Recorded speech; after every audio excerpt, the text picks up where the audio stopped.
ஆணாக இருந்தாலும் சரி, பெண்ணாக இருந்தாலும் சரி, ஒழுக்கம் என்பது சரியான முறையில் இருக்க வேண்டும். பெண்ணும் தவறு செய்யக்கூடாது, ஆணும் தவறு செய்யக்கூடாது.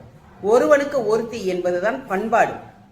அந்த கலாச்சாரத்தை கெடுக்கும் விதமாக இப்பொழுதுள்ள பெண்கள் பேசுகின்ற மொழியை கொஞ்சம் கேளுங்க, இந்த வீடியோவை கொஞ்சம் பாருங்க. ஒழுக்கம் மிக மிக முக்கியம்.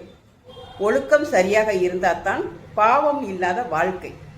ஒழுக்கம் தவறி போனால் ஆணாக இருந்தாலும் பெண்ணாக இருந்தாலும் அது மிகப்பெரிய பாவம். அந்த பாவம் நிறைய இடத்துல இப்போ வளர்ந்துட்டு இருக்குது, கள்ளிச்செடியை போல வளருது. இப்போ இருக்கிற இந்த பெண் சொல்ற வார்த்தைகளை மட்டும் கொஞ்சம் கேளுங்க. போட்டுறாங்களா? ஃபர்ஸ்ட்லாம் அப்படிலாம் கிடையாது, அப்படியே கேர்லெஸ்ஸா விட்டாங்க. மீண்டும் மீண்டும் அந்த தப்பு செஞ்சுருந்தா நாங்க என்ன நடவடிக்கை எடுத்தாங்க? ஒண்ணுமே திமுக இதுல எதுவுமே நடவடிக்கை எடுக்கல.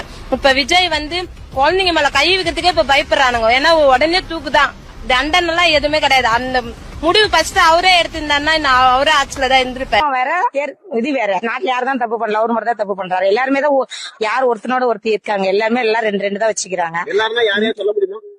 நிறைய ஆம்பளைங்க எங்க வீட்லயே கூட சில பேர் எல்லாம் வச்சுக்கிறாங்க. எங்க வீட்டுக்கு அப்படிதான் இருப்பாரு. அதனால இதுல என்ன இருக்கு? அது அவரோட தனிப்பட்ட பிரச்சனை. அது ஆமா, இது சந்தோஷப்பட வேண்டிய விஷயம். அவரால முடியுதுன்றதுனால ரெண்டு வச்சுட்டு இருக்காரு. அவரால் முடியல, கழட்டி விட்டு போனாதான் அது பிரச்சனை. வச்சுன்னு சமாளிக்கிறாருல்ல. இதுல கஷ்டப்படுறதுக்கு ஒண்ணுமே இல்லையா? நாட்டுல யாரு ஒழுங்கா இருக்காங்க? அவரு மட்டும் தப்பு பண்றாரு. தப்பு பண்ணா கூட அவர் வந்தா தேர்தலுக்கு வந்தா நல்லா இருக்கும். அது அவரோட திறமைக்கு பரிசு உண்டு. பாத்துட்டீங்களா என்ன சொல்லுது? பாத்தீங்களா? யாரும் எது வேணாலும் திறமை இருந்தால் எத்தனை பொண்டாட்டி வேணாலும் வச்சுக்கலாம், எத்தனை புருஷன் வேணாலும் வச்சுக்கலாம். புருஷன் வச்சுக்கலாமான்றதை அந்த அம்மா சொல்லலை. பொண்டாட்டி புருஷங்கார எத்தனை பொண்டாட்டி வேணாலும் வச்சுக்கலாம்னு சொல்லுது. ஏமா நீ சோறு திங்கிறியா, சோத்தை விட்டுட்டு பீய திங்கிறியா? கேள்வி அதுதான். நீ என்ன சாப்பிட்ற, என்ன ஒழுக்கத்தை கற்றுக் கொடுக்குற, என்ன சொல்ல வார நீ? இப்போ இயற்கையவே மாற்றி சொல்லி கொடுக்குற. சும்மாவே உலகத்தில் பொம்பளைங்க தறிக்கட்டு ஓடிட்டு இருக்கிறாங்க. நீ சப்போர்ட் பண்ணுறதுக்கு, உன் தலைவனுக்கு நீ சப்போர்ட் பண்ணுறன்ற பேரில் ஒரு ஒழுக்கத்துக்கே கெடுத்து, ஒழுக்க முறையவே கெடுத்து இவ்வளோ இதாக பேசுறியே. நீ என்ன ஜென்மங்கள்? நீங்கள்லாம் பொம்பளைங்க போகிற இப்போ இப்படித்தான் இருக்கிறீங்க. காசை வாங்கிட்டு இப்படி பேசுகிறீங்களா? இப்போ உள்ள முதலமைச்சருக்கு சார்பாக நீங்கள்லாம் காசை வாங்கிட்டு நீங்கள் இந்த பேச்செல்லாம் பேசுகிறீங்க. அதுக்கு நீங்கள் வேறு வேலை பார்க்கலாம், சரிங்களா? அதுக்கு நீங்கள் வேறு வேலை பாருங்கள். ஆனால் வந்து சொல்லிக் கொடுக்காதீங்க. பெண்களுக்கு வந்து சொல்லிக் கொடுக்காதீங்க, ஆண்களுக்கும் சொல்லிக் கொடுக்காதீங்க.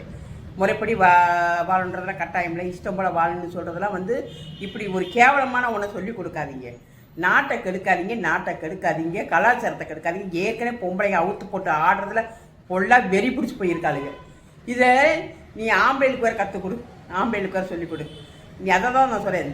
தலைவன் சரியாக இருந்தால் தான் அதை வழிவகுத்து போகிறவங்க சரியாக இருப்பாங்க. தலைவனே தப்பிலித்தனமாக இருந்தால் அதுக்கு சப்போர்ட் பண்ணுறவங்களும் தப்பிலித்தனமாக தான் பேசுவாங்க.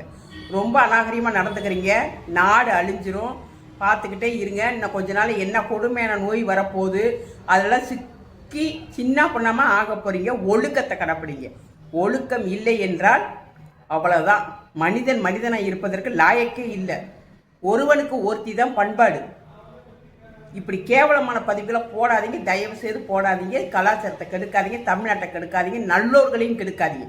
நீங்கள் நாசமாக போகிறத விட்டுட்டு இருக்கிற நல்லவங்களையும் கெடுக்காதீங்க ப்ளீஸ், தயவு செய்து.